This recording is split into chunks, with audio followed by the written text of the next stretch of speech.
Hi everyone, my name is Mohammad Afsar Ali, proprietor Ayan motors. हमारे workshop में हर चीज़ की सहूलत मिलेंगे आपको। Denting, painting, electrical, door work, ये सब मिलेंगे आपको। मैकेनिकल वर्क है और टेफ्लॉन है। डोर टू डोर सर्विस भी हमारे पास, डोर असिस्टेंट भी है हमारे पास, जो कि आपके फ़ोन करने पे आपको सर्विस देंगे आपको। और घर पे भी सर्विस करते हैं हम, जनरल सर्विस करते हैं, ब्रेक पैड्स चेंज करते हैं, वॉश करते हैं। और कहीं गाड़ी आपकी ख़राब हो गई या कुछ भी हो गई, 5 मिनट्स या 10 मिनट्स में आपको सर्विस देंगे हम उस चीज़ की। रीजनेबल रेट देंगे आपको। आदाब नाजरीन, मैं मोहम्मद आजम RH9 न्यूज में आपका खैर मकदम है। रेलवे के साथ जोड़ा जाए। सभापति महोदय, आपने मुझे बोलने का मौका दिया। मैडम, आपका शुक्रिया। धन्यवाद। बजट की स्पीच में फाइनेंस मिनिस्टर ने 4 बरादरियों का जिक्र किया।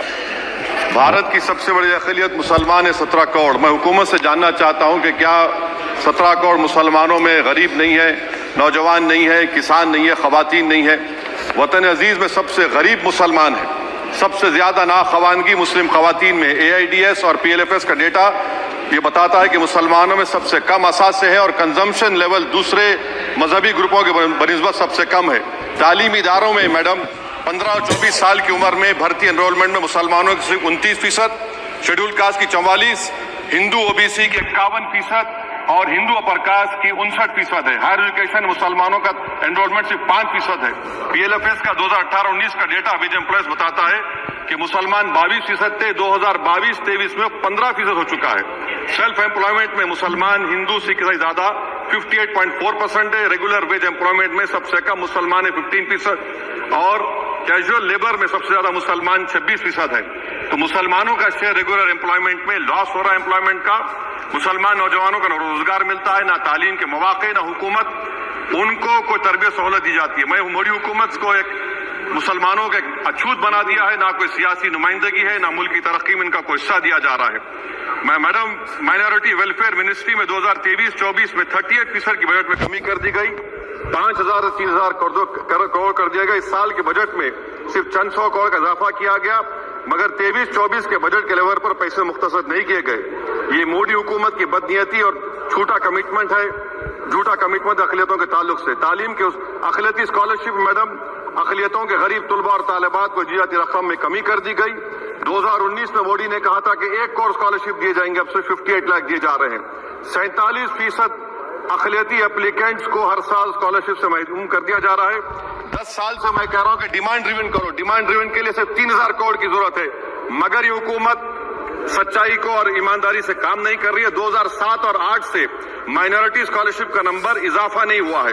Pre matric scholarship madam Kundu committee ने कहा कि मुसलमानों में drop out rate primary level पर होता है, तो हुकूमत ने 9th क्लास से प्री मैट्रिक स्कॉलरशिप पैसे दे रही है। NDMC की इक्विटी मैडम 800 करोड़ एक मजाक है। PMGAV के में 910 करोड़ दिए गए। सारी दुनिया जानती है कि जहां मुसलमान बसता है गांव में, शहर में, वो अंडर डेवलप एरिया है, और आप मजाक करें ऊंट के मुंह में जीरा देकर। हज में 97 करोड़। हज कमेटी एक रिश्वत का मरकज बन चुका है। प्राइवेट टूर ऑपरेटर्स के एक लाइसेंस के लिए पैसे देना पड़ता है, बिल्डिंग सिलेक्शन के लिए पैसे देना पड़ता है, मीना मुजदलफा में कंपनी के सिलेक्शन के लिए पैसे देना पड़ता है। मैं हुकूमत से मुतालबा करता हूं कि खत्म किया जाए और CBI से इंक्वायरी करवाई जाए। मोदी हुकूमत को अक़लियतों, बिल्कुल मुसलमानों से नफरत को खत्म करना पड़ेगा। मुसलमानों को उनका दस्तूरी हक मिलना चाहिए। आप कैसे विकसित भारत बनाएंगे अगर 17 करोड़ मुसलमान नफरत करेंगे? मैडम, पूरी स्पीच में फाइनेंस मिनिस्टर के बच्चों का जिक्र नहीं है। आज हमारे देश में 66 लाख बच्चे रोज भूखे सोते हैं। 46 मिलियन बच्चे स्टंटेड हैं मेल न्यूट्रिशन की वजह से। 25 मिलियन बच्चे वेस्टेड हैं। मासूम बच्चों की ये बदकिस्मती और बदबख्ती है कि एक शख्स चाय बेचकर वजीर आजम बन गया। LTC long term capital gain tax madam was decreased from 20 to 12.5%. However, the indexation benefit has been removed and won't apply to any property purchased after 2001. This will be detrimental to the growth of real estate, limit household capital formation and impact employment generation in construction sector. This change in LTCG is a quasi-wealth tax on household, particularly the middle class. Internship program madam, 5 साल में आप 1 करोड़ लोगों को intern कराएंगे, यानी एक company को 4,000 लोगों को ट्रेन करना पड़ेगा। मुझे बताइए क्या ये बड़ी कंपनी का माने क्या है? It is unachievable. Will it be based on market cap, revenue, employ size? May be prime minister Modi is saying to Agniveer to do internship after 4 years of service in armed forces. Madam, 21 billion people have given up all hope and stopped looking for jobs. This brings down to 9% eligible population that either employed or they're looking for jobs. Maybe finance minister can introduce a Berozgar tax and tax unemployed as well. No significant increase for social welfare, healthcare. It looks like Prime Minister Modi is saying, देश की middle class की संपत्ति पर पहला हक हमारे alliance का है. In real terms, when adjusted to inflation, the allocation of health ABPMJ has declined. Modi is saying he said heal in India during G20. The reality is India is hurting. Madam, this government wants to increase FDI from China. Is the Prime Minister not concerned that our armed forces cannot patrol 26 patrolling points out of 65 in Ladakh? Maybe the Prime Minister wants the Chinese monopoly Indian markets. Import from China have crossed 101 billion 2024. Prime Minister Modi says Khelo India, but in reality the budget has shown that Modi government policy is Jhelo India. Gharib, middle class, farming, city dwellers, men and women, sab Modi ko jhel rahe hain. Madam, in the current financial year, in February 5th, 15,993 MSMEs have been closed. Total MSCs closed have 35,680. Andhra Pradesh bifurcation. This parliament passed a law. For last 10 years, Modi government has shown their intellectual dishonesty in not giving ITR, IIM, Bairam Steel Factory, Railway ko Khazipet, recognition of Palmaru as National Irrigation Project. This shows intellectual dishonesty of this government. Madam, I end my speech by quoting a famous poet, and I'm amending certain verses. 133 crore इंसानों जिंदगी से बेगानों सिर्फ हुक्मरानों ने हक तुम्हारा छीना है. खाक ऐसे जीने पर ये भी कोई जीना है. बेशऊर भी तुमको बेशऊर कहते हैं.